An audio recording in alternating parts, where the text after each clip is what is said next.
buttons. There we are. All right, guys, welcome to the New York 27th Congressional District debates between the Libertarian and Green parties. This is, I believe, the first debate these two contenders are going up against. And the rules of the debate are that each candidate gets 2 minutes to answer the question, and then we're going to go to a 5-minute kind of open discussion back and forth. And the debate is moderated by none other than Vermin Supreme. I am so pleased to announce him and introduce him. Vermin, please take it from here, and here you go. Thank you, Mr. Maddox. Welcome, my fellow Americans and others. And I must ask you, are you ready to rumble? Or maybe rumba. It depends how the evening goes. Once again, tonight is a very special night. We have a very special debate based around the very special election coming up in regards to New York's 27th Congressional District. Before we get on with it, I got to tell you, it's been a very amazing thing. We have a massive stadium. We have an overflow crowd. We've been selling millions of tickets to all the TikTokers and all the K-poppers. So we got an amazing crowd here tonight. We have the second stage waiting. I hear it's being torn down. I'm sorry. As we speak, that's good. Maybe we don't have the overflow crowd. But nonetheless, the important thing to realize is that this could decide the fate of New York's 27th Congressional District. Now, I would like to point out before I introduce those who are participating in tonight's debate, of course, we did open it up and we did invite all the candidates for this slot. Not appearing tonight, I will say Nate McMurray, Democrat, and Chris Jacobs, a Republican, also a little bit of a chicken, who has decided not to join us here this evening. And of course, we are indeed trying to find out who will best be the most suitable filler of the vacancy vacated by incumbent Chris Collins for insider trading. Holy shit, really? Insider trading? The guy got kicked? Oh man, that's rich. Okay, well, let me introduce the contenders here tonight that are chomping at the bit to go at each other. I believe we're going to see some fur fly tonight. I don't know why these two candidates have taken such an instant dislike to one another.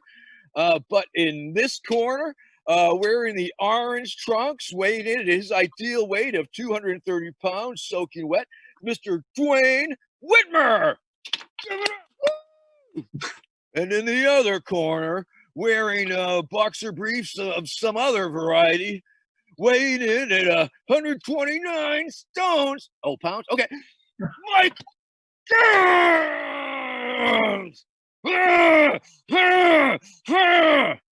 Okay, enough of that. Now, it's going to be a very exciting debate. It's going to be informative, entertaining, and enlightening. All of these things with a little bit of luck. We will be deciding that who will be giving us the first opening debate. Each candidate will be able to give us a 2-minute opening debate and or favorite stump speech. And I believe that we have an imaginary coin, a digital coin, some sort of, what is it, a Bitcoin or something up on the screen. Is that true?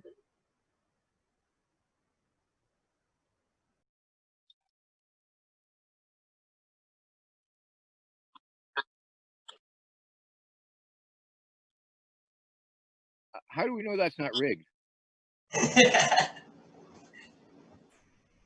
Yeah.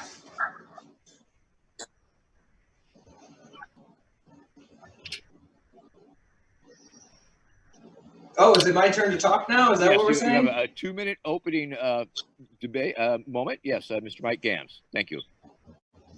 All right. So as Supreme, Mr. Supreme, and Mr. Maddox said, my name is Mike Gamms. I am the Green Party candidate for New York's 27th congressional race on the special election on Tuesday. I am fully endorsed by the National Queer Caucus of the Green Party and the National Youth Caucus of the Green Party. And a vote for me is a vote for direct action. As I'm a direct action activist, I was at the front lines in Standing Rock, Disrupt J20, Flint, Michigan, all over this country. I've been fighting at the front lines. So a vote for me is a vote for direct action activism. And I represent queer, radical, anti-fascist, anti-imperialist, anti-capitalist revolution or bust. And that's what I'm here to bring to New York 27.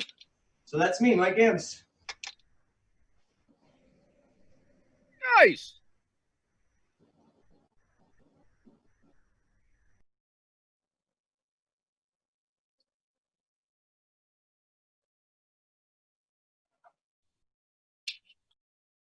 Next up, we have a statement from Mr.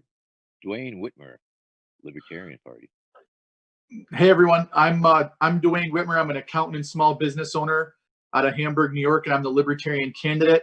I decided to run because in 2018, when I went to vote for my representative in Congress, I had two options, red or blue, and neither of them really represented me well at all.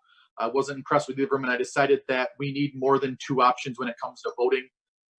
When we go out to eat at a restaurant, you got more than two options. When you look at the menu, there's more than two options.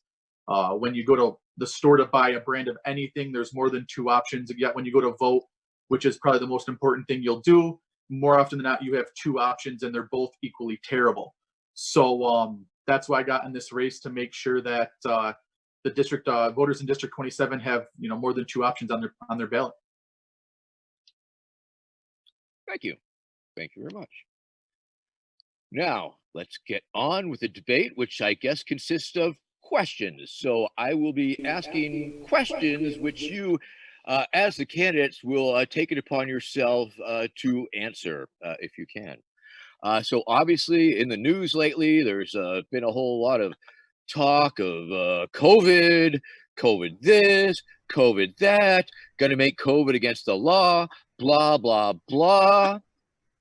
My question is as follows.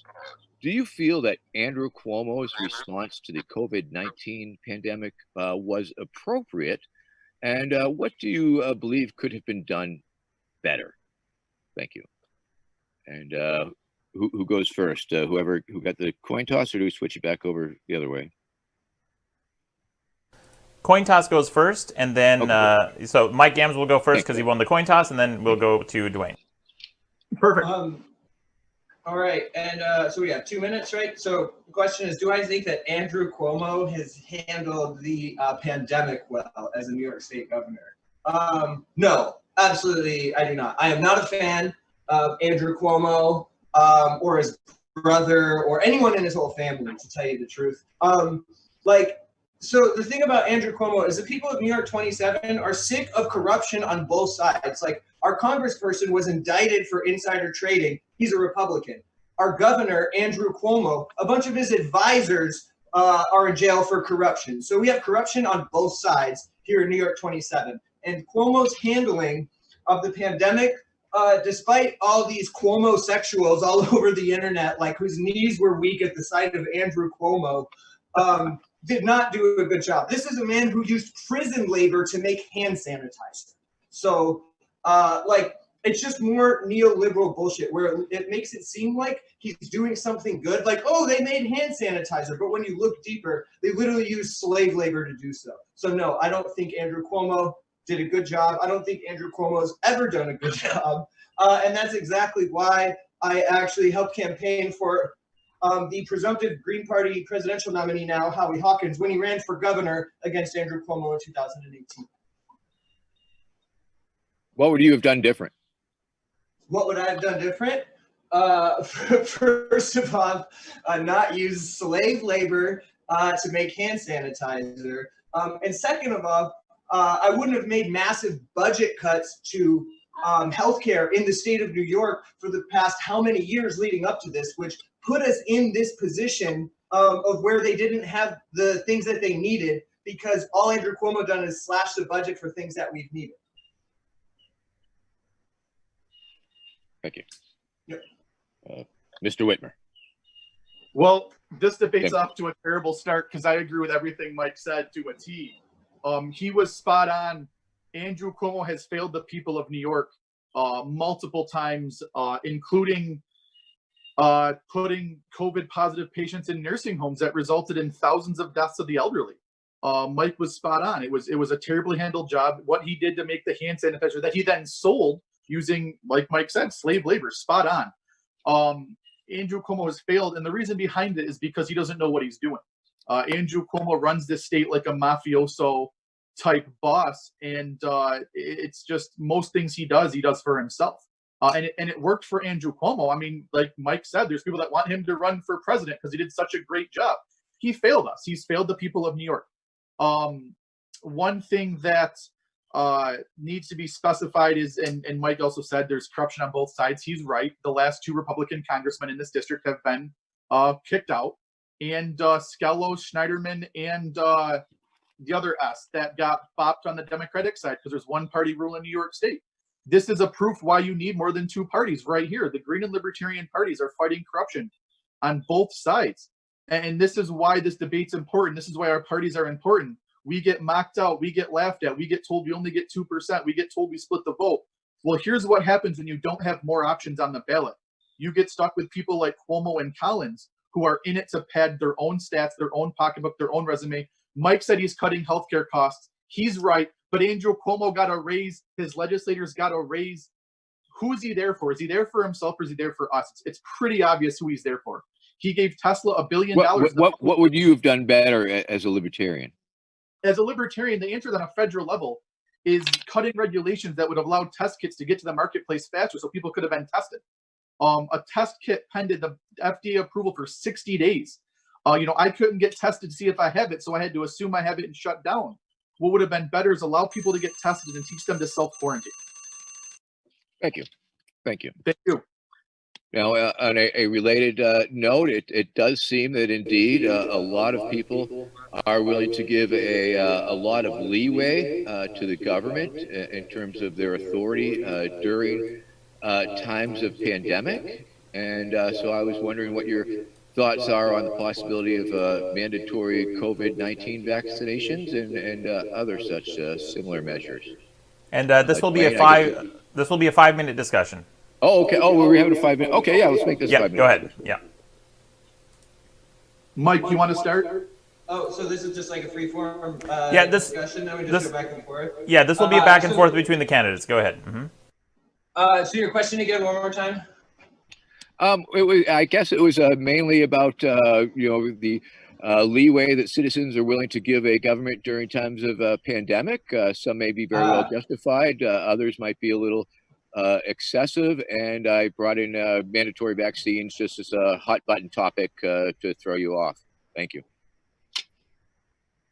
Okay. So I guess what I'll say is that there's a lot of maybe conspiracy people out there that are maybe like, oh yeah, they created coronavirus in a lab to kill us all, and it's a mass thing where they injected us with it so they could keep us on lockdown and they could keep us inside and they could, impose martial law and fascism and all of this stuff. And I don't for a second believe that they're capable enough to do something like that, but I certainly think that they are capable enough to capitalize off of the situation, and they did attempt to try to take advantage of the situation by trying to control us, but it in fact looks like it did the opposite. If you look in the streets right now, people are uprising everywhere, and I feel that part of it is because it was a direct response to them trying to sneak in these things that you're talking about, this martial law and more government control because of the pandemic. So I think that they tried to push us that way, and we pushed back. Duane? Yeah, I agree. I oppose mandatory vaccines for COVID for a couple reasons. Number one, what's going to happen is who's going to get the contract to provide the vaccines? It's going to be a big, massive corporation. Then, like Mike said, they're going to capitalize off a pandemic. If the vaccine works, people will get it voluntary, and they'll start to come around and get it. And there's a saying that if a law is a good law, people will comply voluntarily. And I believe that with these vaccines, I believe most people will get them. But what concerns me is we're pressing for a mandatory vaccine that hasn't even been developed or tested yet. That's a little bit concerning because if you think about a vaccine takes 4 years to go to market, it's essentially going to say that the people of New York or whatever state passes these mandatory laws first, we're going to be human guinea pigs. for a product that's never been tested, never been on the market, and there's nothing like it. That is terrifying, and equally terrifying that it's probably going to be someone like Johnson or Merck, who has donated heavily to Cuomo's campaign in the past. They're going to get the contract for the mandatory vaccine. So you're going to see these massive corporations kind of try to profit off of a tragedy. And I do have a problem with that. I believe if you want to get vaccinated for it, you should get vaccines. If I eventually have kids, they'll be vaccinated for the basic smallpox and all that. But as far as pushing a mandatory vaccine that hasn't been created yet, I do have serious concerns, and I do not support that. Do you support other preventative measures, mask wearing, social distancing, working from home, etc.? Yeah, I believe in being intelligent as a human being, and I think the government has a role to educate people. Hey, look, don't be an idiot. Wear the mask if you can't social distance. Kind of take some precautions. This is a serious thing. People are dying. There's no denying that people are actually dying from this. And so I do support anything that a company can do to make sure it's limiting its exposure for its employees. Working from home is a good example. And I believe that the average person is going to comply with some basic laws. I do think sometimes that the mask wearing gets a little bit excessive. I see people that are driving in their car by themselves wearing a mask. I don't think that's helping them, but their body, their choice. If they want to do that, that's up to them. Yeah, I mean, that's where I'll stop. Like, yeah, you may think that it's silly for someone to wear a mask in a car, but that is, like you said, that's their body, their choice. And it does help them, though, because it does, if it gives people a sense that they feel a little bit more secure, like mental health is really extremely important.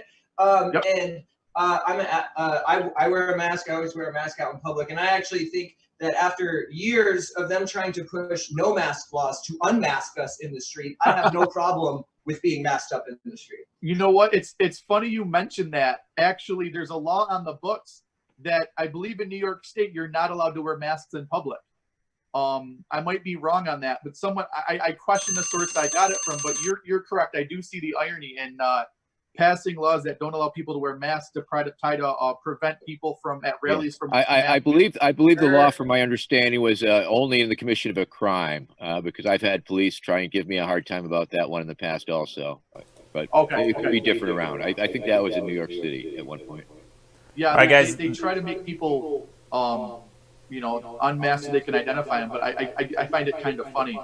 But yeah, I mean, I don't really care if people wear masks. I have clients that come in still, they'll wear masks. If that helps them, that's their choice, and I'm okay with it. All right, guys, that was wearing a mask is the least that people can do to show, it's the least thing that people can do. We're literally not asking people of very much, particularly when there's other people that are forced to wear masks or forced to interact with people all the time, service workers, essential workers. So I have no problem masking up. I just don't want to see mask wearing being used as an excuse for a shoddy dental health. That's what I'm afraid would happen. Well, yeah, you got to make sure you're brushing your teeth. One thing that I will say is that I see a little outrage on the conservative side that businesses are forcing people to wear masks. The problem is a private enterprise can do whatever they want. If they want to force you to wear a mask, that's their right on their property. If a company wants to force you to wear a mask to enter it, that's their job. Like, they're allowed to do that. So I see a lot of hypocrisy on the right sometimes, where they get mad at these stores, and it's like, well, under their business, they can actually run their business as they see fit. So there is a little bit of, kind of a double standard there. All right, guys, that was the 5-minute discussion round. It's time to move on to the second question. And let me know. Can you guys still hear me now? All right. Nope. Yeah, you can? All right, good. Okay. Cool. This is somewhat related, I suppose, but and yet also unrelated. But it's related. Of course, small businesses across the country have been hit hard by the COVID-19 lockdowns and shuttering of businesses and things of that nature. And I wanted to ask you specifically in regards to the 27th district, what are some of your thoughts on local solutions to help revitalize your district? I think I'm up first, right? Yes. Yeah, okay, perfect. Thank you. So yeah, as someone who deals with helping small businesses start up and navigate the minefield that is New York State, I have 45 payroll clients. Only 4 are running. That means 41 of them are shut down, not running payroll. I've seen firsthand the devastation that small businesses have due to the shutdown. A local solution, I'm not too sure, because counties run each way their own way. On a federal level, I would like to see, this is somewhat related. I believe if we start to end the war on drugs and decriminalize cannabis and allow farmers in New York State to grow it, that's going to help bring jobs to small towns. There's going to be money in planting it, farming it, shipping it, distributing it. The logistics of it's going to have an issue, jobs. And I think that's a discussion that more than ever we need to have, because these small towns in NY27 are getting devastated. I'm seeing businesses shutting down left and right. Anything that we can do, farmers are struggling. My dad owns a farm in Wyoming County, and he's thinking about getting out of it. There's just no more money in it. Maybe cutting regulations for farmers to help get things from farm to table, and kind of, help smaller farmers compete with the corporate farms. Stuff like that, where we can try to cut regulations to allow people to get their products quicker and simpler without having to go through larger corporations. That'll help the average person and a lot of people in small towns. So that's what I'd like to see. Thank you. Mike?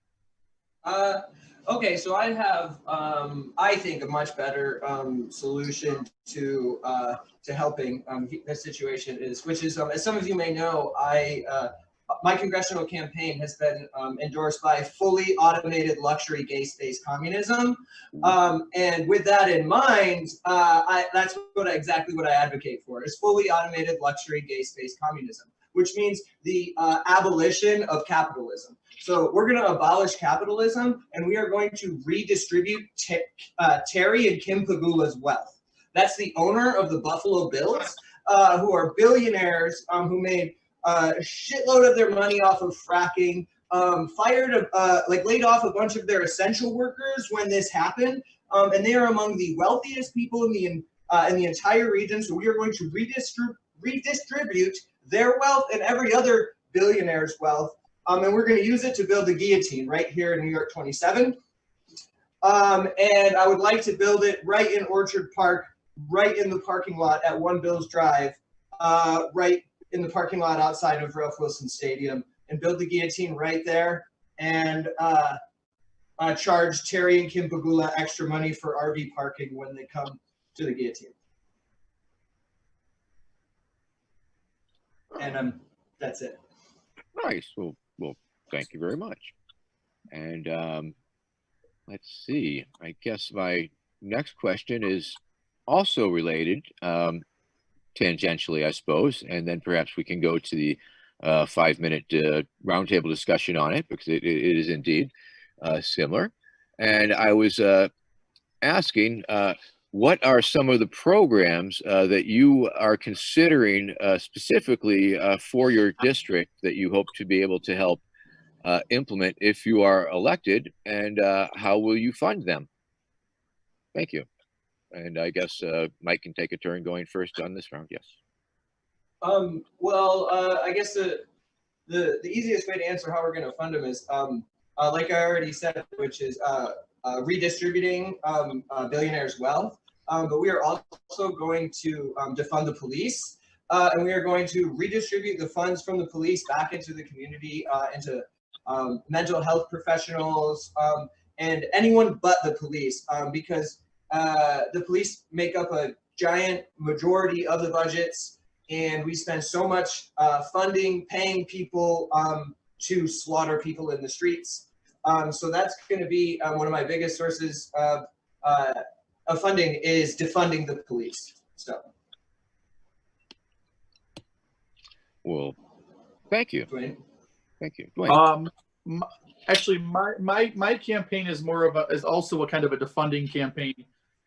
There's a lot of agencies in Washington that are kind of useless anymore. And I did an event last week where we should defund the ATF and defund the DEA. Those are two organizations that are implicitly used to essentially devastate low-income minority communities. The DEA, which has been essentially part of the reason why we have the drug war for 50 years. Getting rid of those organizations and allowing local communities to deal with their own policing, or actually just ending the war on drugs and getting rid of some of these victimless crimes on the books was going to lower people's interactions with the police. As far as new programs, I do think mental health awareness is an issue. Mike mentioned that. We do need to end the stigma around mental health illness, and it's not weak to get help. It's not weak to ask for help. It's not weak to seek help. You see a lot of underlying issues that result in a lot of things, bullying, gun violence.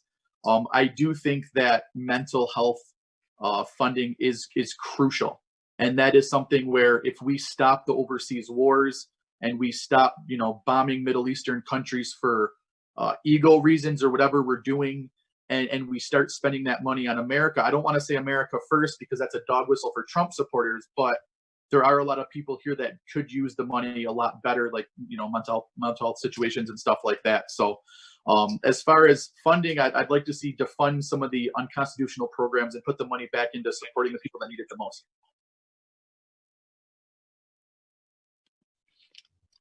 Thank you. I would just. Oop, I'm getting echoey feedback, but I apologize for that. You now have 5 minutes to discuss this topic between you two. Feel free to ask each other questions. I did have a concern about Mike. Were you implying decapitating the billionaire football team owner? I simply said build a guillotine. What the masses of people choose to do with said guillotine in the parking lot at Ralph Wilson Stadium, that is entirely up to the people.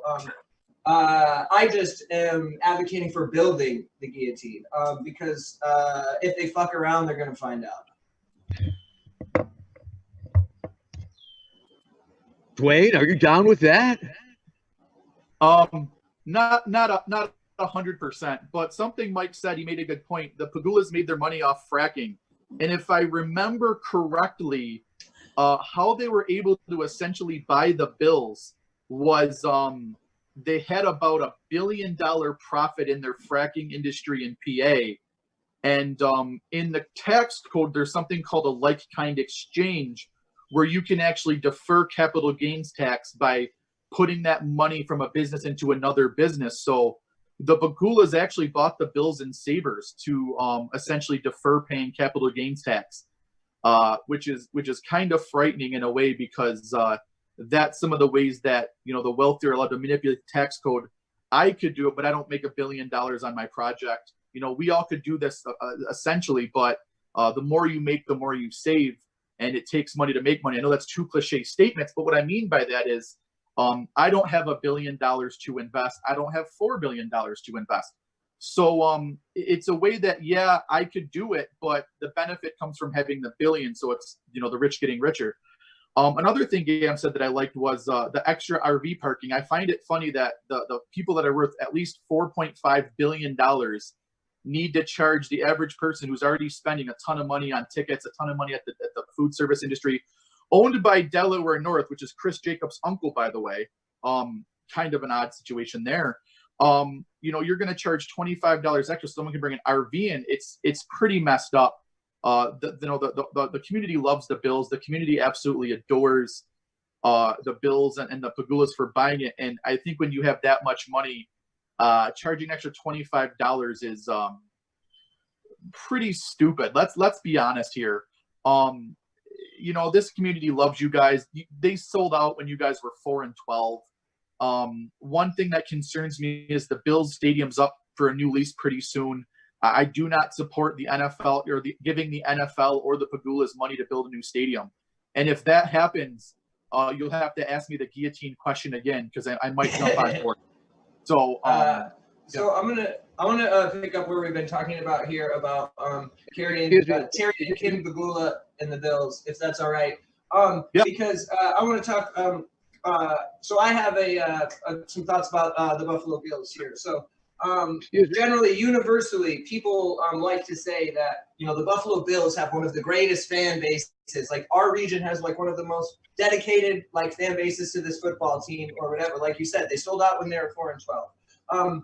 But arguably, the only team that is considered to have like the best fan base, a better fan base than the Buffalo Bills, is the Green Bay Packers. And why is that? Because the city of Green Bay actually owned that team. Yes. There is no billionaire owner. So the fact that Green Bay has the best fan base in the world, better than Buffalo, the difference is socialism. So if this is why we need to bring socialism to Western New York, particularly we need to socialize the Buffalo Bills and take the team from Terry and Kim Pagula and give it back to the people of New York 27 and Buffalo and the whole Western New York. So that's how I feel about that. Yeah, that's actually, I'm actually a Packers fan, and you're right. When the Packers did a rebuild of their stadium recently, they sold quote unquote stocks. They're worthless. They don't grow in value. But yeah, they actually allowed people to invest and get these stock certificates to fund the addition. And it was awesome. And I bought one, and then I promptly lost it in a move. So that's a little bit embarrassing. But yeah, there's ways to crowdsource and fund these things without relying on the state or Erie County to give you $1 billion, especially in, Erie County now where, with the COVID shutdown, they're losing a ton of revenue as it is. I don't favor tax breaks to them. I don't favor subsidies to them. Corporate welfare is something that allows the big companies to price out the little competition. So, yeah, that's actually a good point with the Packers. That's something that the Bills should consider. And I think that the Bills would actually be able to raise a lot of money doing so. Well, looks like that was the timer. Hello, Maddox. Are you there, Maddox? Is it just me, or is everybody's voice sounding really weird? Sounds good on my end. Everything sounds fine to me. Everyone sounds good to me. Vermin, are you out in the middle of nowhere or something? Where are you? Okay, I'm not sure. I'm getting some sort of strange echoey feedback, but if it's just me, it's okay. I'm sorry. I apologize. No. Nothing. Okay.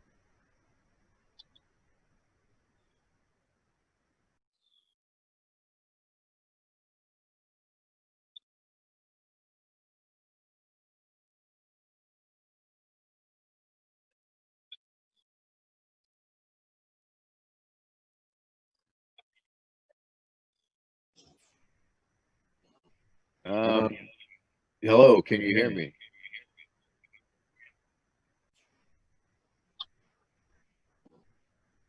All right, it's a little disorienting on my part, but I will do my best to soldier on, as it were. Thank you, gentlemen. Thank you all for your patience in this endeavor. My question is as follows: do you feel that there is a systemic divide between the police and the citizens in New York, and how would you attempt to bridge that divide? I forgot who. I believe it's you this time.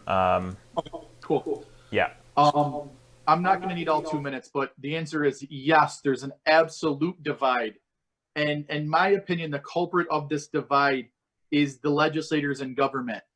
They keep passing unconstitutional and victimless crimes, and they use the police as a revenue generator to essentially tax people to raise funds to provide for their government programs that are usually useless as well. So I think that the police have more power than they realize in this situation.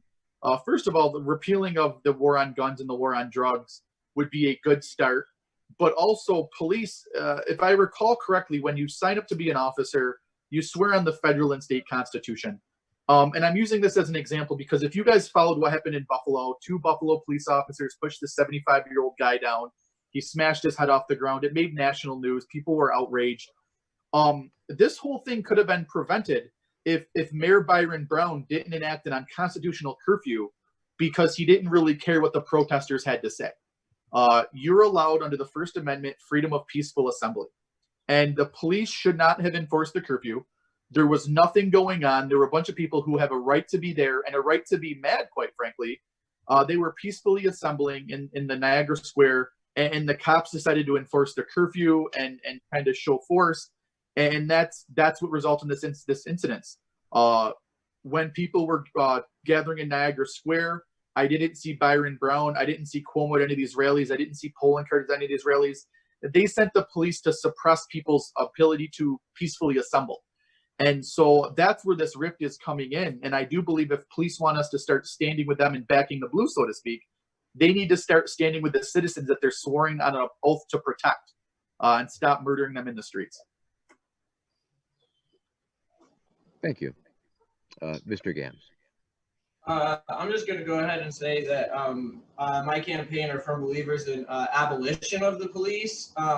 We are incredibly anti-police because I don't feel that there is a few, bad apples or anything like that. It is systemic.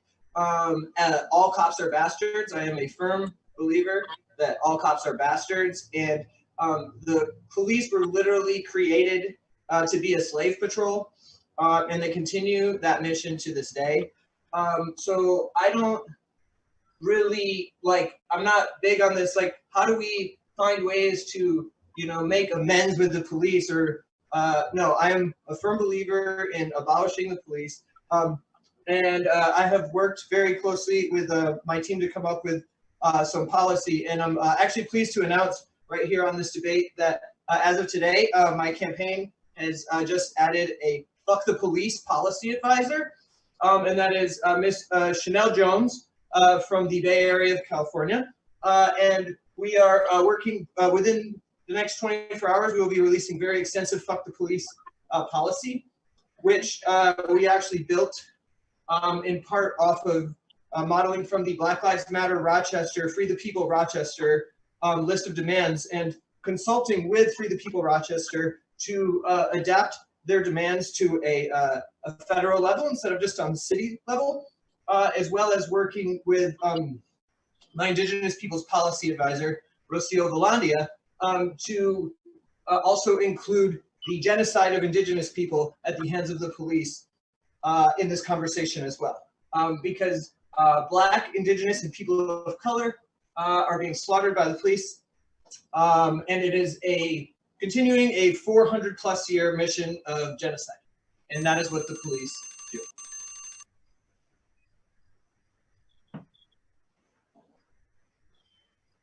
Thank you. That is the time on that question. Can you guys hear me okay or no? Next question. Yeah. Related. Can you guys hear me okay? Reforms and regulations and reductions are usually vetoed by unions almost immediately. How will you push for change with this given limitation?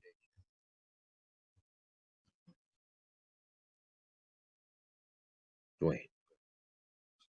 Oh, I go first? Sure. Oh, okay. All right. Under the First Amendment, unions are protected under the First Amendment. That being said, I don't think government unions are exactly necessary. And you are correct. Anytime you talk to the police department or you talk about making cuts to the police department, the unions get involved. And anytime you talk about firing the bad officers, the union gets involved. And it's terrifying. There's a saying that,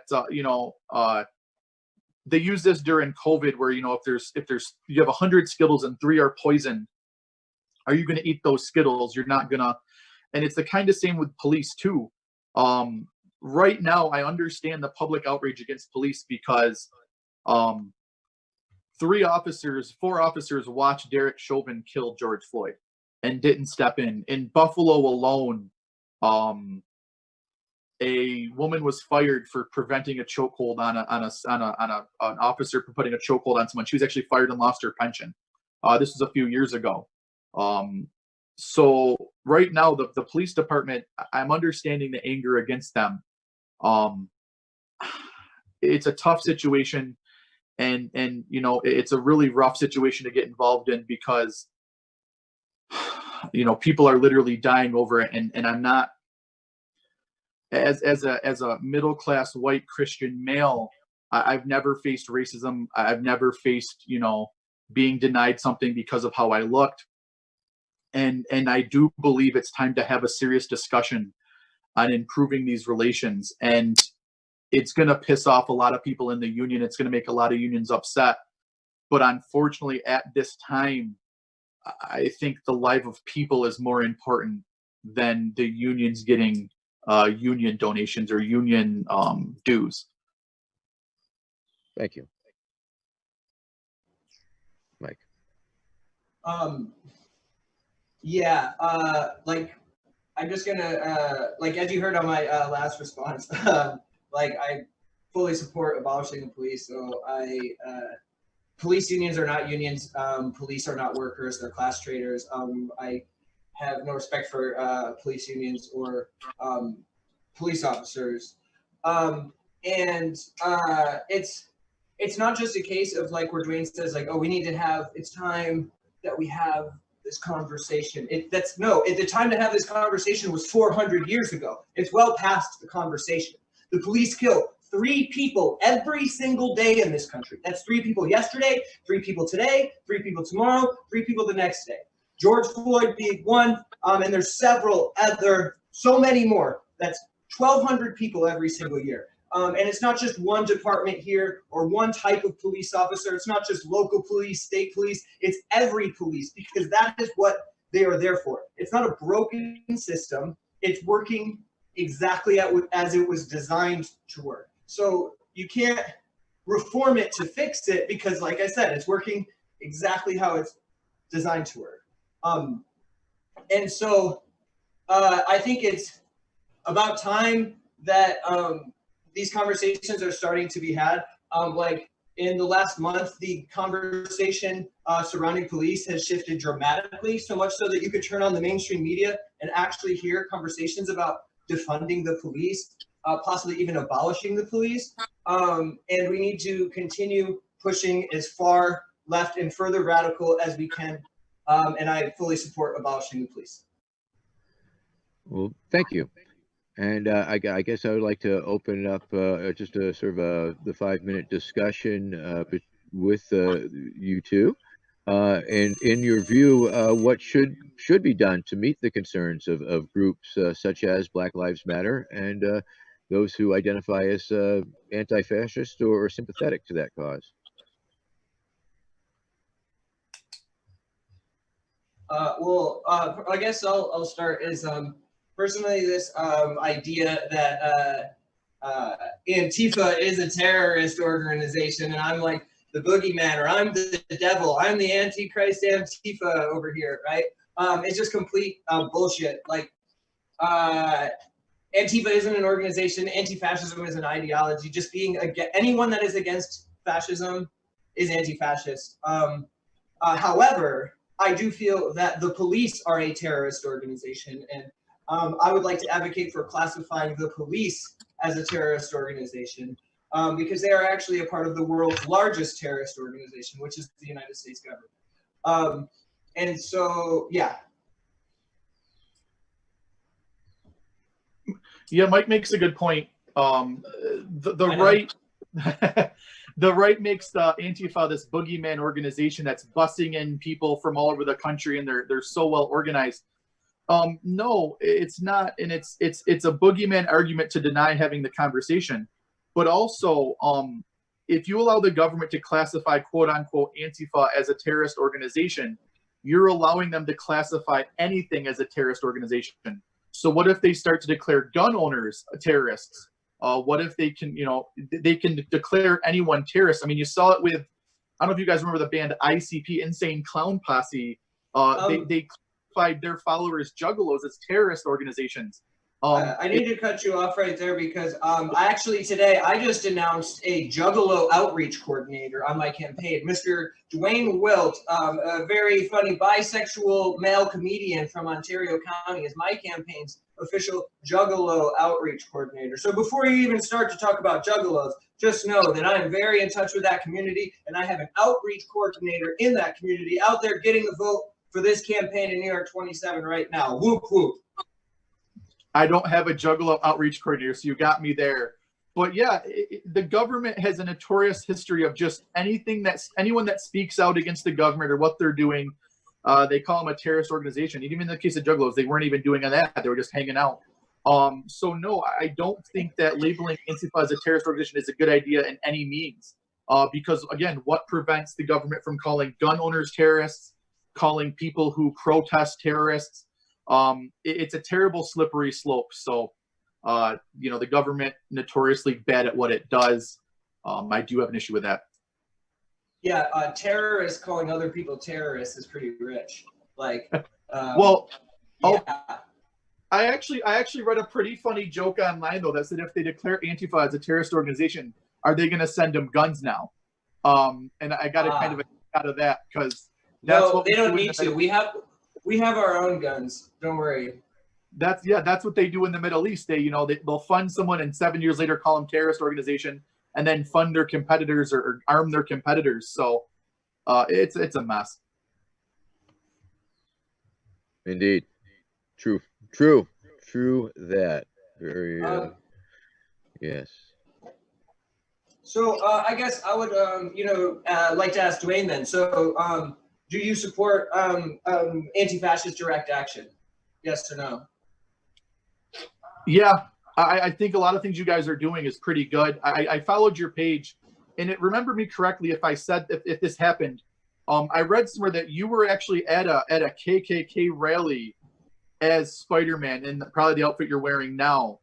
No, that's a different. Well, yes, I was dressed like Spider-Man at a KKK rally. Well, more than one.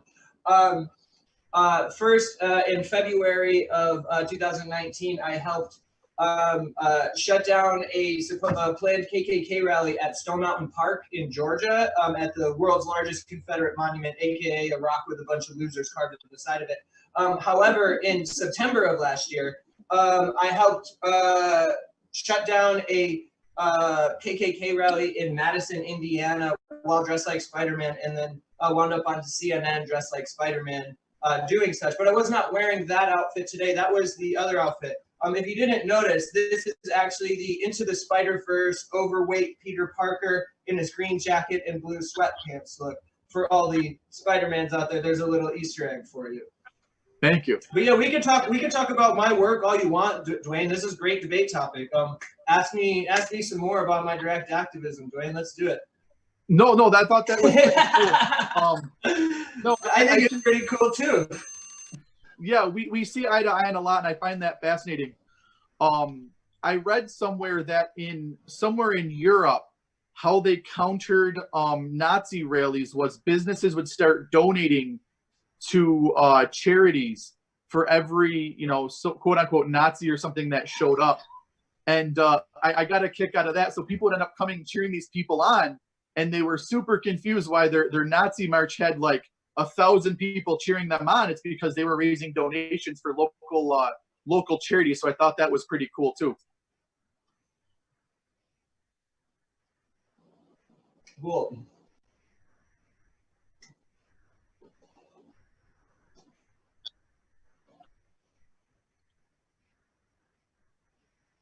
Yeah. I got a few more. Sure. Do we have some of the viewers' questions that you like?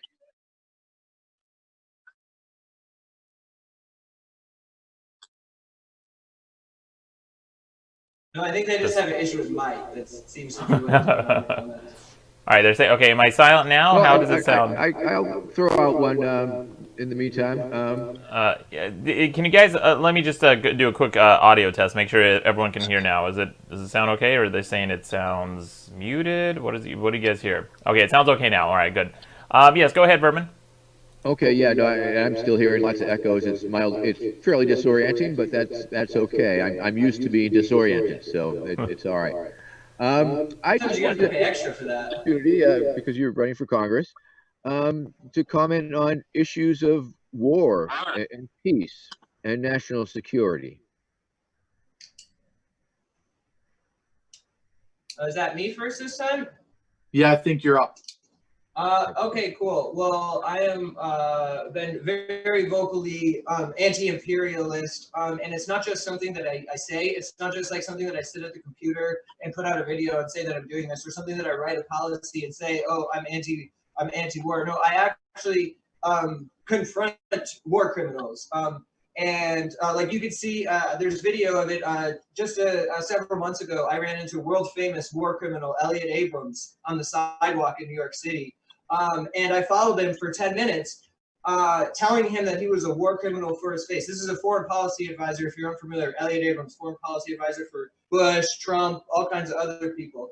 And I followed him for 10 minutes straight, calling him a war criminal to his face, asking him, how do you sleep at night with the blood on your hands of the millions of indigenous people that you've genocided all around the world? So I'm extremely anti-war, anti-imperialist, and will stand up to these war criminals. And furthermore, my campaign isn't just me. I'm not just some guy by himself. I have a very expansive team of expert policy advisors from all different areas from all over the country. And when we're going to talk about being anti-war, I will would have to talk about my policy advisor for indigenous peoples, Rocio Valandia, who is actually the CEO of a indigenous peoples organization with consultative status at the United Nations Economic and Social Council. And I have worked very closely with Rocio for several years on indigenous peoples policy and things like that. And so my anti-imperialism, my policy towards war comes from a place of recognizing what U.S. imperialism, what Yankee imperialism has done to South and Central America, particularly the indigenous peoples of the land, and trying to amplify the voice of the 300 million indigenous people all around the world who are affected the most by U.S. imperialism, the people whose countries are bombed, the people whose territories are destroyed by U.S. foreign policy. So there's my answer. Thank you. Mr. Whitmer. Yeah, the LP also, we're anti-war. We're not the world's police, and this actually costs a lot of money that we're spending that could be spent better. And also, we're devastating communities and families across the seas for reasons that are unknown and nothing more than ego and, monetary making money for Halliburton and Dick Cheney. It's atrocious. It's time to end the foreign wars. It's time to bring our troops home. Yeah. Thank you. Thank you. Yes. Next question, unless you wanted to expound on that some more. No, I'm good. Okay. Let's get to. I'd like to do alternative energy sources, such as solar and wind, are certainly experiencing a lot of growth. I was wondering if you had any of your own ideas about alternative energy sources, how you felt about nuclear power, maybe zombie power. And I think Duane. I think Duane, I guess, gets to answer this one first. Yes. Yeah. The market needs to provide an alternative to fossil fuels. We do need to cut subsidies to fossil fuels. It's time we move on. It's time we adapt. I do support nuclear. Actually, Vermin, I think it's your policy. You have a very good nuclear policy. And I did support that a lot. Niagara Falls is super close. We have Lake Erie here. It's time to start moving away from fossil fuels and start focusing on alternate methods. There's a lot of reasons to do so. And so, yeah. Thank you. Mr. Gamms. So if you want to talk about fossil fuels, it's one thing for Duane to say that we need to start moving away from fossil fuels, but it's entirely another thing to actually do something about it. I have a proven track record and history of being a direct action activist at the front lines of fighting the fossil fuel industry. I was in Standing Rock, North Dakota, fighting the Dakota Access Pipeline more than once, even though there is an accused rapist currently in the YouTube comments saying that I wasn't there. But I was, in fact, in Standing Rock, North Dakota for quite a long time fighting the Dakota Access Pipeline in North Dakota. I also have spent a lot of time in West Virginia fighting the Potomac Pipeline, in Virginia fighting the Atlantic Coast Pipeline and the Mountain Valley Pipeline, in Pennsylvania fighting the Mariner East Pipeline, and in New York fighting the Williams Pipeline, fighting pipelines all over the country, and standing up to the corporations and governments that are destroying our planet and everyone on it for profit. So it's more than just talking about policy. It requires direct action. So again, I repeat, a vote for me is a vote for direct action. Thank you. Mr. Maddox, do you have any questions burning from the viewers? Nothing yet. Can you guys hear me okay? Oops, let me see. All right. Nothing yet. Can you guys hear me okay? Yep. All right, good. So there's some comments and stuff in the chat, but if you guys have any specific comments for either of the candidates, somebody wanted Duane to expound a little bit more on a point during Mike's Juggalo discussion, but I'm not sure what that was. But at some point, I'm sure they're talking about decriminalization in the chat room, which I think, Duane, you've already discussed. Is that correct? Yes. Yeah. Whoops, that's my time. Okay, I'll keep an eye out for other questions. Okay, here's one from Russell Ray. Says, what is your outlook to change the laws for industrial hemp? And I guess that's a question for both the candidates. I believe I started first last time, so I think it's on Duane. Yeah, we need to allow people to do it and grow it and sell it. If I recall, and this might be a story that's incorrect, so if PolitiFact fact checks me and finds me wrong, I apologize. But I once read a story that the reason why hemp is illegal is because the lumber industry fought to keep it illegal. Hemp has been proven to be a great source of building material. And again, in an area like NY27, there's a lot of rural areas where it can be grown. It's time to, again, allow it to be grown and sold and produced. Yeah, I mean, this is I'm going to do like what Duane's done to several of my answers, which is like, yeah, no, I totally agree. People should be allowed to grow what they want. I believe in plant sovereignty, food sovereignty. Like, if people want to grow hemp, they should be able to grow and use as much hemp as they want. And that also ties into my policy when it comes to marijuana, is that anyone should be able to grow as much as they want as well. Yeah, we're pretty much in line there. Yeah, we're in agreement there. Yeah, it's a good one. Nice. Thank you. Let's see. I will ask, what would you do to improve voter outreach in your congressional district? Or what are you doing to improve voter outreach in your district? I guess that would be to me first, because I guess Duane went last time. I've been doing lots of things to try to reach out to more and more people in our district. I think Duane, I saw do a video where he was making this point about how like just as many people as are registered Republicans or registered Democrats in this district are registered independent. Yep.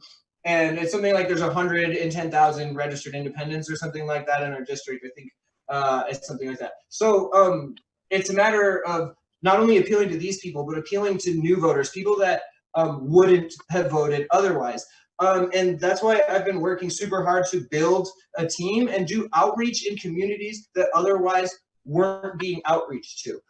Like I said, I have Duane Wilt as my Juggalo outreach coordinator, which is very great. And then I also, like I said, I have Rocio Valandia, who's an Indigenous Peoples Policy Advisor, and we're doing outreach into Indigenous communities throughout New York 27. I also I have several policy advisors. I also have Rara Imler, who is a sex work policy advisor and an officer in the Metro Atlanta DSA. So helping to outreach to people in those communities as well. So it's about not doing it on your own. It's not about just being one person and running a campaign like, hey, it's all about me. It's about building a team and outreaching into communities that weren't being outreached before, weren't being catered to before.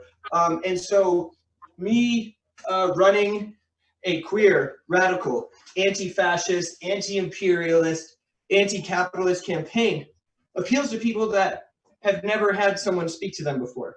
Like just yesterday, I received an email from a registered voter in our district who I've never met before. They sent me an email to tell me that they voted for me because they grew up in war-torn Albania and escaped fascism to come here to see some of the same things going on here. And we're extremely excited to be able to support an openly anti-fascist candidate. So by doing things that people may say are outside the mainstream for a political candidate, I'm reaching to communities that weren't otherwise reached. That was your time? Yeah, go ahead.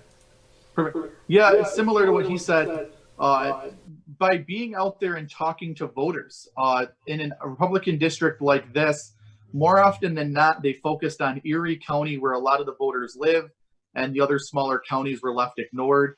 We've done door knocking, we've done events, we've done town halls, we've done all the county fairs, and we've actually talked to a lot of the voters. There's a huge chunk of people just giving up on voting because, again, this is why the Green and Libertarian Party are so important. They feel like the Reds and Blues no longer value them or support them or care about them. They're nothing but a vote. They get provided lip service. So it's finding the disenfranchised people, the people that have given up on the system, and convincing them to help build the competitor. In 2016, 100 million people didn't vote.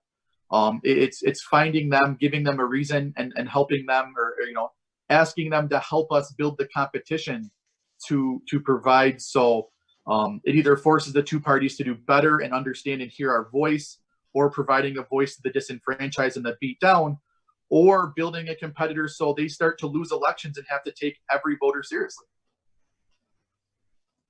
Thank you. Would you please give us your position on sex work, and would you be working in Congress to repeal such laws as SESTA and FOSTA? I could go first if you want, but I think you might be up. I'll go quick. We're going to be in the same thing, and you're going to have a good point. So, yeah, sex work is work. I mean, let's be honest. I'm told my body, my choice. What someone does with their body under the under their consent, it's not worth making criminal. And that's where you're seeing the black markets come in. You're seeing the high rate of crimes against sex workers because they can't report the crimes. You're seeing a lot of problems come from this because people don't want to have the conversation. So to make it short, sex work is work. Decriminalize it. Allow people to do this. We need to end the stigma that it's something that's embarrassing or shameful, and allow people to do it and go from there. So. Yeah, okay, so I'm going to take it from there because this is one of my campaign's primary focuses. As I mentioned earlier, our campaign has a sex work policy advisor who's just absolutely incredible. Her name is Rara Imler. She is an officer, like I said, in the Metro Atlanta DSA, a stand-up comedian and an activist, and a sex worker. Because I believe it is important to center the communities that you are advocating for in your advocacy for those communities. So instead of me just sitting here and saying, yeah, sex work is work, I have done outreach into the sex worker community to help formulate my sex work policy. I actually have multiple sex workers on my congressional campaign team. So with the consultation and advice of my sex work policy advisor, Rara Imler, we are calling for A, the decriminalization of sex work, B, the repeal of SESTA FOSTA, and C, the classification of crimes and violence against sex workers as hate crimes, as they are in part of the UK, like Yorkshire. It's already been done there. We want to bring that here and put it on a federal level. And so to talk about SESTA FOSTA a little bit. So SESTA FOSTA is your typical neoliberal bullshit where they pretend like it means one thing when it actually means another. It was passed off as a bill that was designed to stop sex trafficking or protect sex workers. But what it really did is that it took away safe spaces for sex workers. It made sex work online more difficult, more dangerous, more at risk. And it has been universally opposed by the sex work community.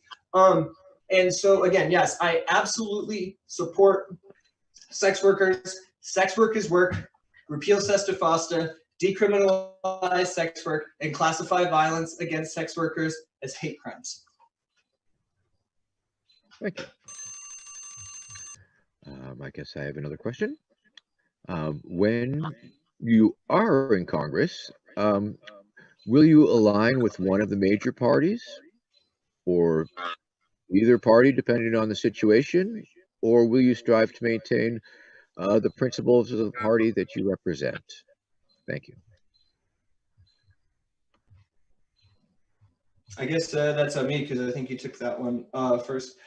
So. Yeah, no, I absolutely am not going to compromise on my beliefs and values. Like, if I were going to do that, I would have ran as a Democrat. I would have ran as another party. Like, if I wanted to compromise, like I said, I would have ran as a Democrat, but I'm not a Democrat. So no, I'm going to advocate for the things that I believe in, the things that my party believes in, and I'm going to continue to push green values on a national level. Because that is what I believe, and that is who the party that I'm aligned with and the party that supports me.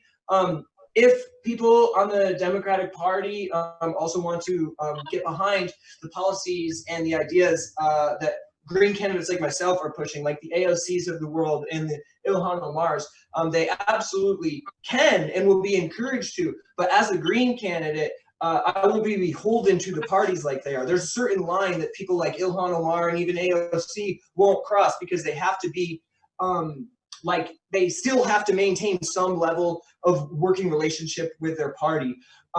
However, as a green candidate, I could actually will push for the policies and platforms that we believe in, push for green ideals. And if these quote unquote progressive Democrats like the AOCs and the Ilhan Omars of the world are actually as progressive as they say and actually believe in the things that they're advocating for, they will come on board with the Green Party platform and ideas that we're pushing forward, as they already have, because one of the most popular things that the Democratic Party is pushing is the Green New Deal, which was written by the Green Party, was created by Howie Hawkins, our current presumptive presidential nominee and former New York State governor candidate who I've worked with in the past year in New York. So no, I'm not going to compromise and align with the Democratic Party or Republican Party. I'm going to push green values.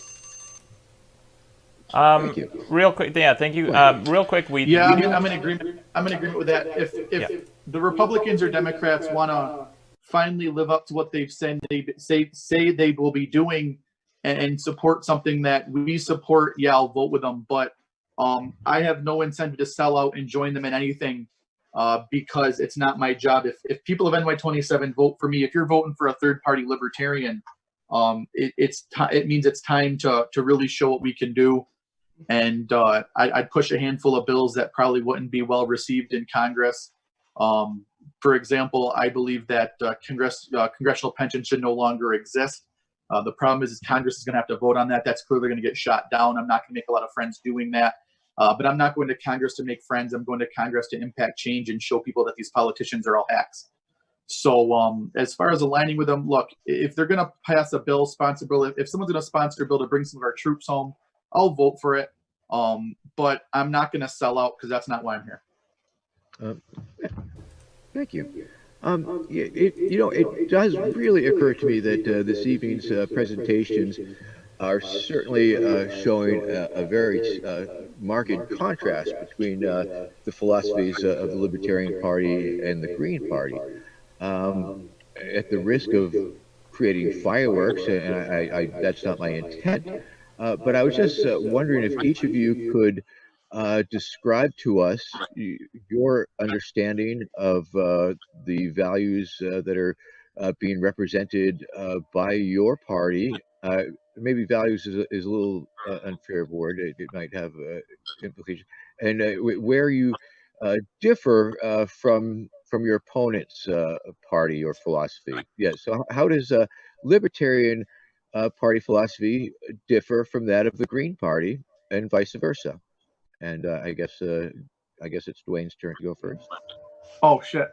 To be honest, from what I gather, it looks like we identify some of the same problems and our solutions are different. The libertarians tend to favor more of a free market.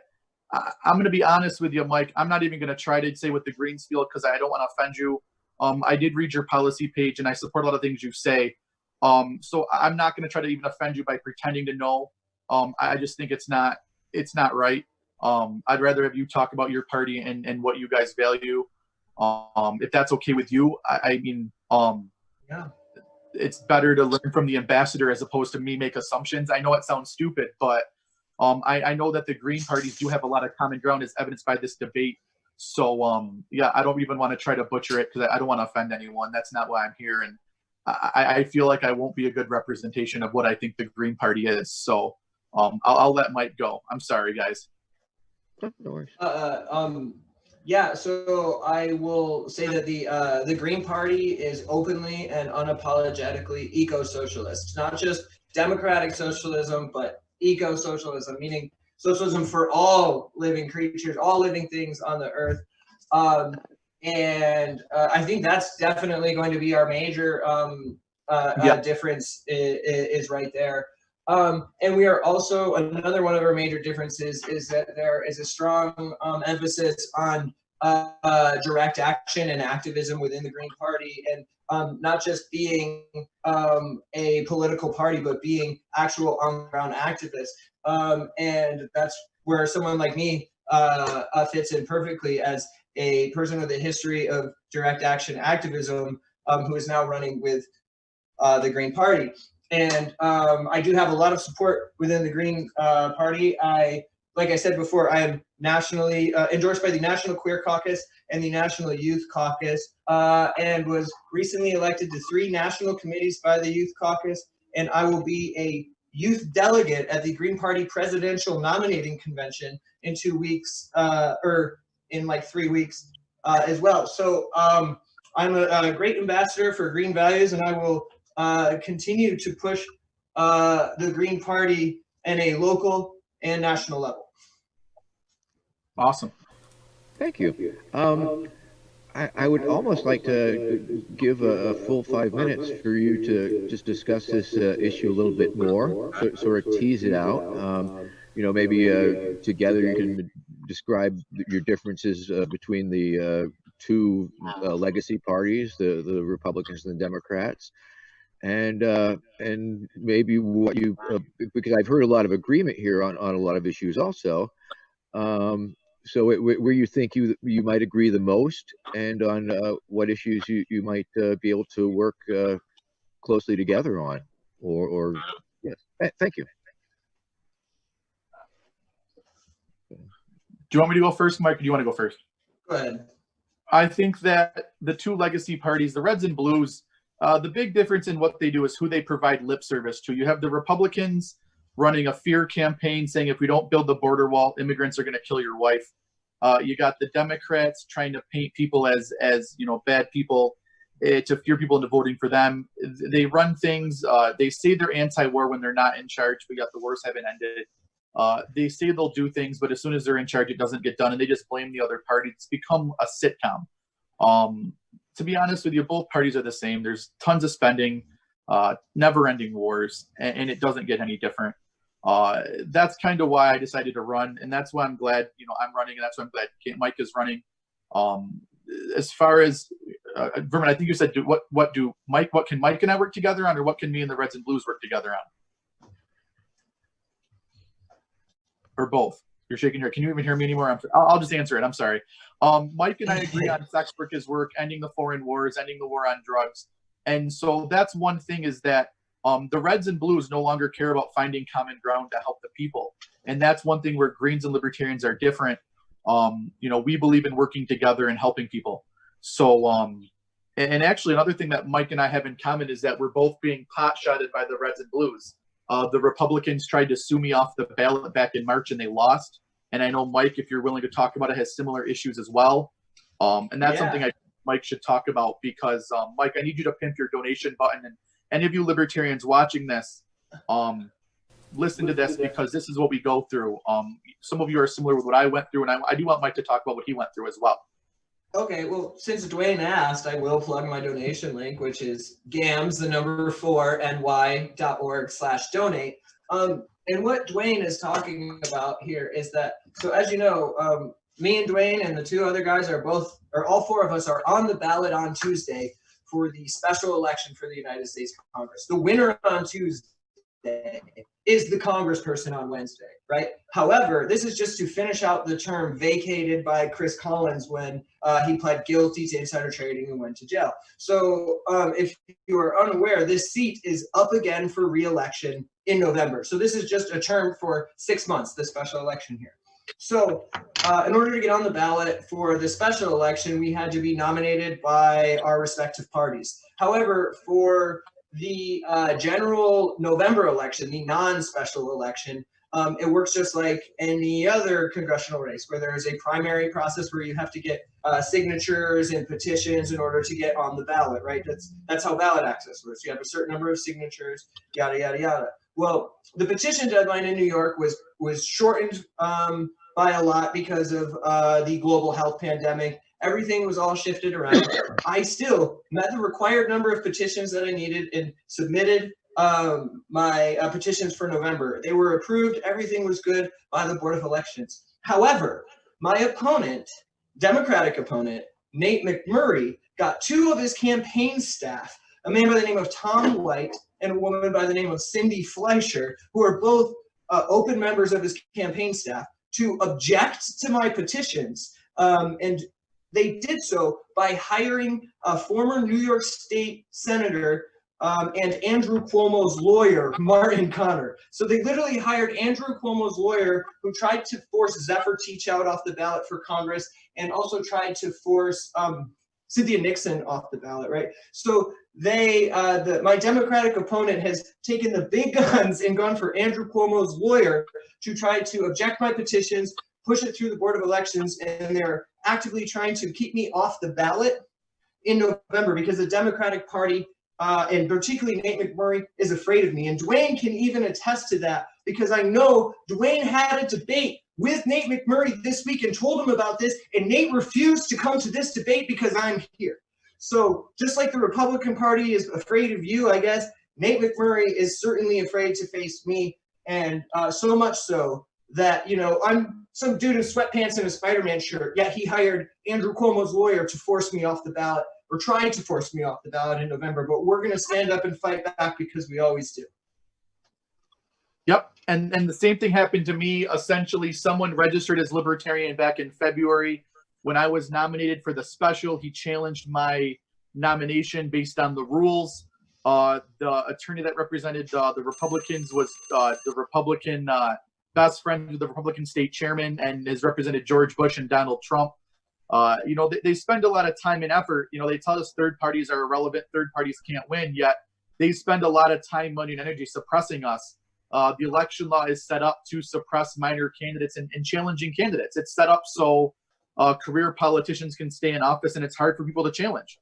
So, you know, I do believe, you know, Mike and I don't agree on everything. You know, we're supposed to be opponents. We're supposed to hate each other. I don't feel that way. And I'm very disappointed. I believe that in the First Amendment, freedom of speech, freedom of association, if you want to vote for Mike, vote for Mike. And if you don't agree with what I have to say, I understand that. And it should be your right to do so. Do I think everyone should vote for me? Absolutely. I love myself. But it's not fair not to give people the option to vote for someone else. So that's why if you're watching this and you have a couple extra bucks left over, please help them stay on the ballot. I know it seems weird, but again, you should have as many options as possible. If you don't agree with me, there should be a way to express yourself through someone else. That's how policies get heard. Our party has been pro same-sex marriage for decades. It became an issue a couple of years ago because the Democrats poached it. We've been anti-war for decades, and both parties have forgotten to poach that one yet. A lot of our policies get stolen by the two main parties. It's happened countless times. We are very important. I know people are going to laugh at us and say, you losers only get 2%. You losers shouldn't run. Well, guess what? Our ideas are being taken, and I'm okay with that because it's helping. But it's crucial to have as many options as possible on that ballot. People deserve the right to express who they support. Yeah, I agree with that. no offense, I'm not going to recommend anybody vote for you, but I mean, if they want to, I guess. But I'm going to recommend they vote for me. But yeah, unbelievable. I'm not going to give it back to you. But if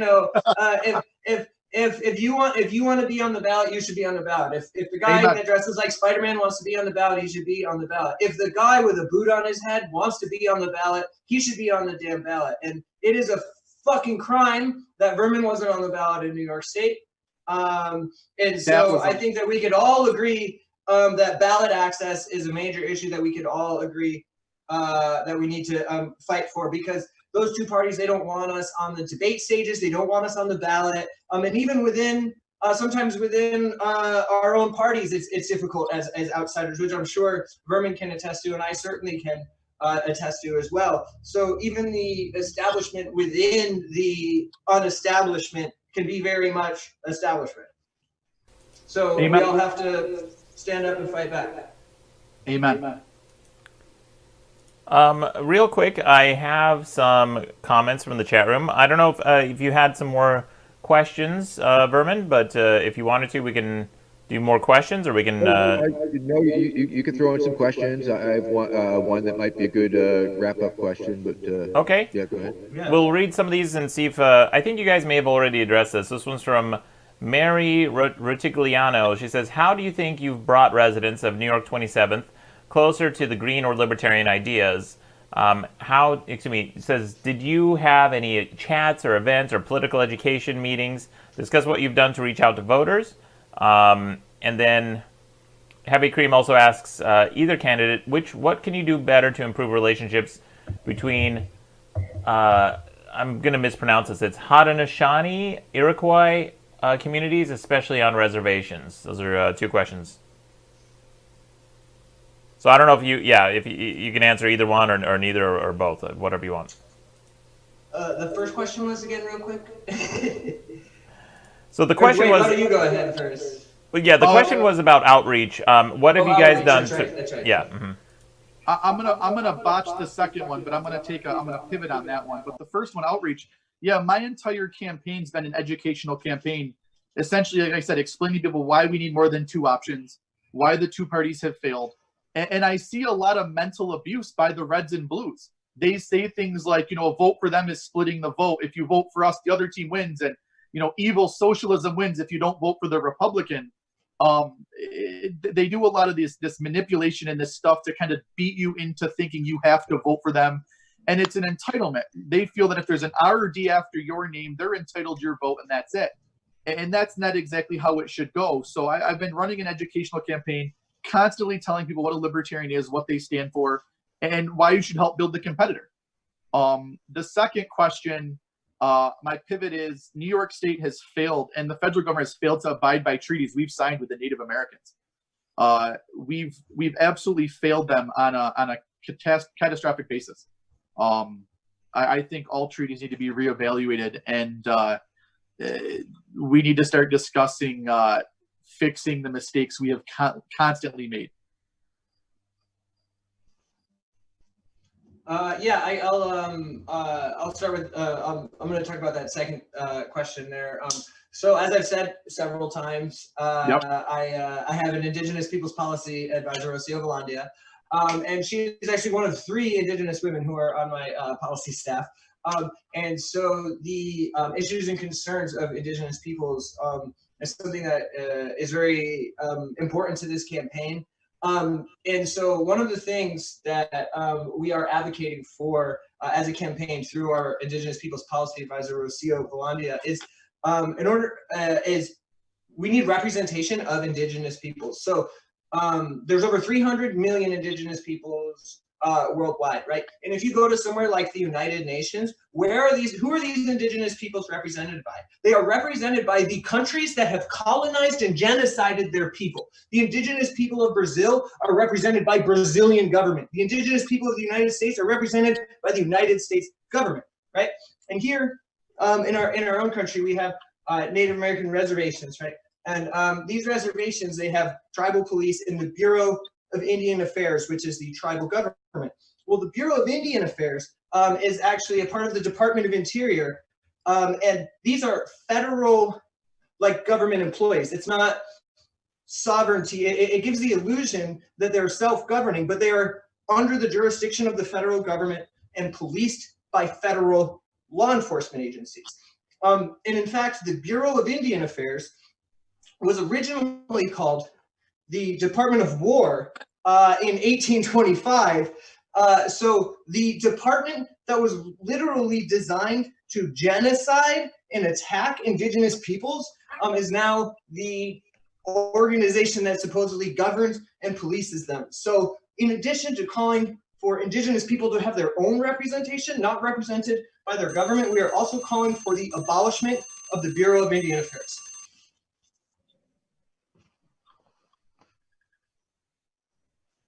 Okay. Okay, so I guess if we don't have any other comments on that Vermin, maybe we can ask the wrap-up question, unless you had anything else. Well, I do have a question. Sure, that, yeah. could be the wrap-up question, I suppose, if we have that kind of time. Whatever you want. Yeah, it is almost 9 p.m. New York. Oh, perfect. I have an alarm set for 9, so if it goes off, it'll mess up the feed for a second. I'm sorry, but Turn it off. Okay. Does that mean we do have time? Or Yeah, we have time. Yeah, go ahead. I got time. Yeah. You got a few minutes here. Okay. Because I do want to give you the opportunity for closing comments. Have time? Or Yeah, we have time. Yeah, go ahead. I got time. I don't know how important those are. I just want to give you the opportunity to. Whoa! Look, I'm Duane Whitmer. Tell me. Give me a short list of what you believe are the most important or indispensable federal agencies, and a short list of the ones that you believe are totally expendable. Thank you. Duane disappeared, so I guess that's going to be me starting. So like I said, I fully support abolishing the Bureau of Indian Affairs, which is the federal police that have been genociding and terrorizing indigenous peoples on their own land and continuing a 500-year mission of genocide, right? I also support abolishing ICE, and furthermore, I support abolishing the Department of Homeland Security, which was created after 9/11, seeped in Islamophobia, and is completely unnecessary. So more than just abolishing ICE, I am in favor of abolishing the Department of Homeland Security, and specifically also removing FEMA from the Department of Homeland Security, as FEMA never used to be a part of the Department of Homeland Security before the creation of DHS, and it has rendered an agency that was already having trouble being efficient and functional due to government bureaucracy and corruption, even less efficient than it already was, being a part of the DHS. So I'm absolutely for abolishing the Department of Homeland Security. And yeah, and I think. Thank you. Can you guys hear me okay? Mr. Whitmer. I guess he was not kidding about his connection timing out at 9 o'clock. Yeah. So it is past Duane's bedtime. He has turned into a pumpkin. Well, I guess there is an argument to be made that the default rule might come into play, but this was the last man standing competition. let us give Mr. Whitmer a few moments to perhaps make the reconnection. Mr. Maddox? I'm waiting to see. Oh, here we go. I think we got him back. Mr. Maddox? Yep. You guys hear me okay? All right then. You guys hear me? I think we got Duane back. 1 second. Oh, Oh, there he is. Yeah, we'll get Duane back in just a second. I'm sorry, guys. I turned the alarm off and got booted. I'm the boomer on the call, I guess. I'm sorry, guys. Technology and I don't get along. That happens. Here. Another reason you should vote for me. Okay, you are. Is there any way you could rotate that, Duane? We're doing There we go. right here. Cool. How's that? okay. Great. Looks All right. good. Looks good. I think that's better. I think we're Sorry, back. guys. I think we're It's okay. right. think we're all facing in a upwards proper orientation for the people at home. There so we they go. don't hold their phones upside down. Now, hang on. Now we got. Okay. Now we should get. There we are. Okay. There we are. This is why we have nice things right here. It's still better than the news coverage that was spit out by Channel 10 Rochester. So. All right. Okay. Okay. Go ahead. Let's see where we're. Oh, right. I remember we were now. Debating. We were hosting a congressional debate. Before the commercial break, I believe the question was, I was looking for a short list of the federal agencies that you believed were very important or indispensable, and a short list of those that you believe are totally dispensable. And I believe that Duane did not have an opportunity to respond to that question. Mr. Whitmer. Asking the libertarian who notoriously doesn't love government what agencies are dispensable, I would say most of them. The problem with government is amongst every agency, there's a sliver of something good. For example, the Department of Education deals with student loans. The CIA is useless. FBI is probably useless. ATF, yeah, they investigate some crimes across state borders, but you can argue the FBI can do that. I don't really have a long list of useful agencies. It looks like a lot of them become jobs programs and bureaucrats who do things kind of to be able to pat themselves in the back and they've done something. So there's not a lot of agencies that I'm a fan of, to be honest with you. All right, thank you. I will add that I didn't say any agencies that I would keep, and I would just like to add that I would totally, I think that it's extremely important that we preserve the Ministry of Silly Walks. True. Very true. All righty. I'm assuming we're towards the end of the event? Is it feeling like that? Yeah, okay. Looks like it. Well, in that case, yeah, looks like it. Question. Mm-hmm. Yeah, go ahead. And then I will, give them a minute or two closing. All right. So, given that this is a short term of office, what would you expect to be able to accomplish in the few months that you would be completing in the term? I went first last time, so Duane, you want to give it a go? Perfect. Yeah. Unlike my red and blue opponents, Mike and I are the same. We're not career politicians. We're not looking for paychecks. So I would plan to make some pretty big splashes because I don't really care about winning 20 terms and just being a politician. I would try to pass a couple bills. Like I said, I want to abolish congressional pensions, and that's going to get shot down quickly. I'm going to be like the only one to vote for it if I was to win and pass that. But I want to at least educate people, the population, to see that Congress isn't on their side. At the end of the day, even in a short term, that's kind of my goal, is to show people that red or blue, these Congress people don't care about you. Unintentional rhyme there, but that would kind of be my goal.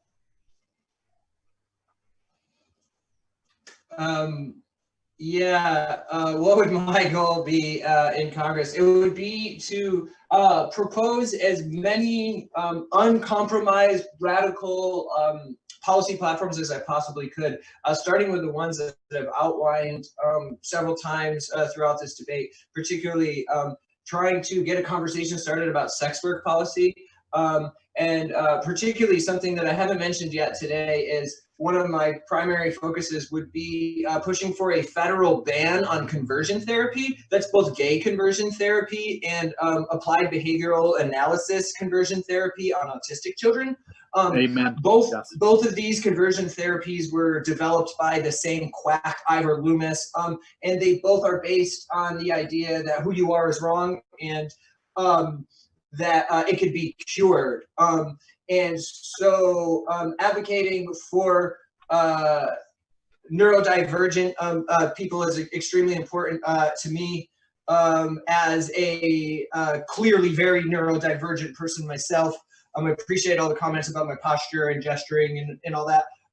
And I'm totally fine with who I am. There's no cure for me. There's no cure because there shouldn't be. I'm totally happy with my gestures. I'm happy with all this shit, and there shouldn't be. So just like I'm totally happy with the fact that sometimes I like to suck dick, sometimes I like to lick box. I'm open to do that. So I don't have to go to a camp. I don't need to be converted. And these policies of conversion therapy, it's not just the therapy that themselves, they have a effect on the way in which we treat people that we consider different. So while I was never subjected to either gay or ABA therapy, conversion therapy, the effects that has on society of teaching people that you should want to try to cure people of who they are, and that people can be changed to try to be more conformative and fit into this mold is just wrong. And it's like my favorite X-Men said, Rogue, there ain't no cure for who you are. Amen. Thank you. Thank you. All right. Well, I guess we can move on to our concluding statements from the candidates. And I don't know if we should flip the coin again or...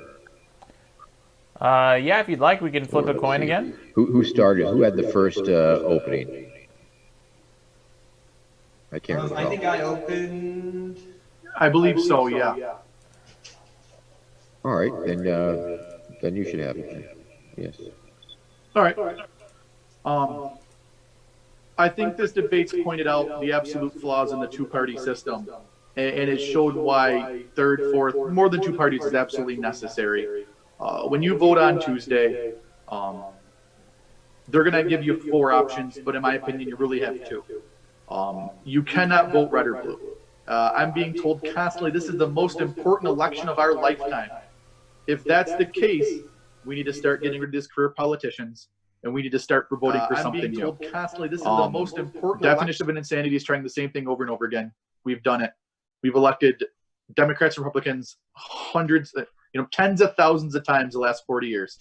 Nothing has changed. It's time to try something different, something Democrats, new. Republicans, because if we don't, we're doomed. So on Tuesday, please consider Mike and I'd be honored to have your vote. But if you don't want to vote for me, you cannot vote red and blue. I'm sorry, but it's too important. It's an election that's too important to vote red or blue. So thank you. Thank you, Mr. Whitmer. Mr. Gamms, your closing statement, please.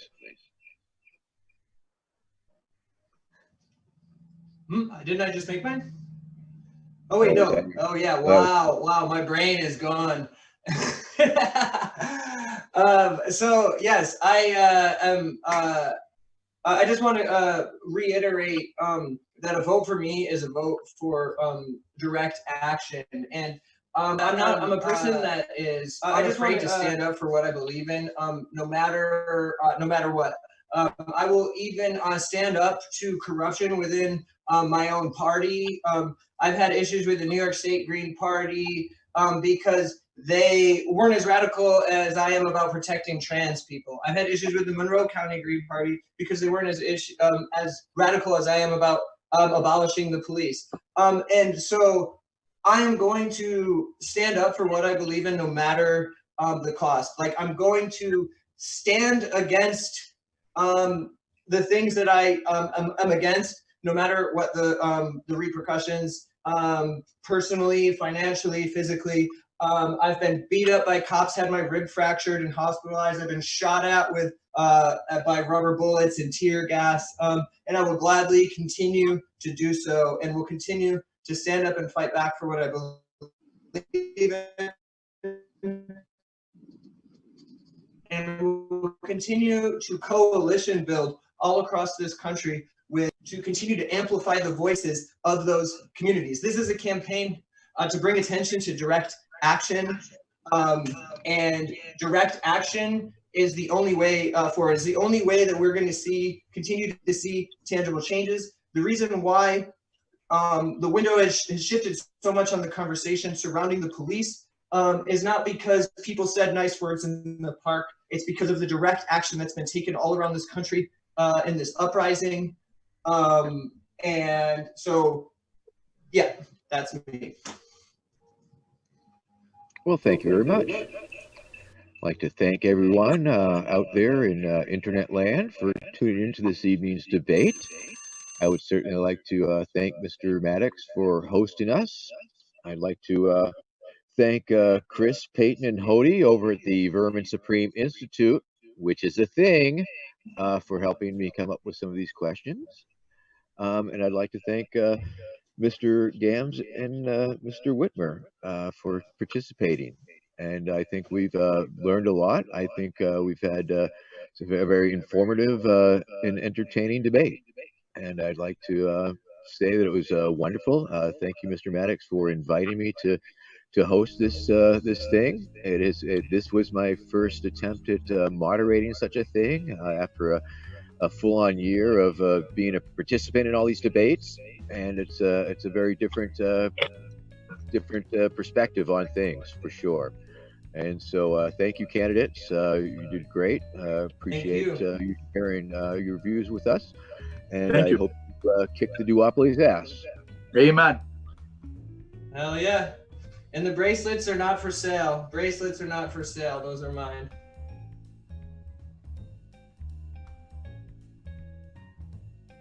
Oh, thank you.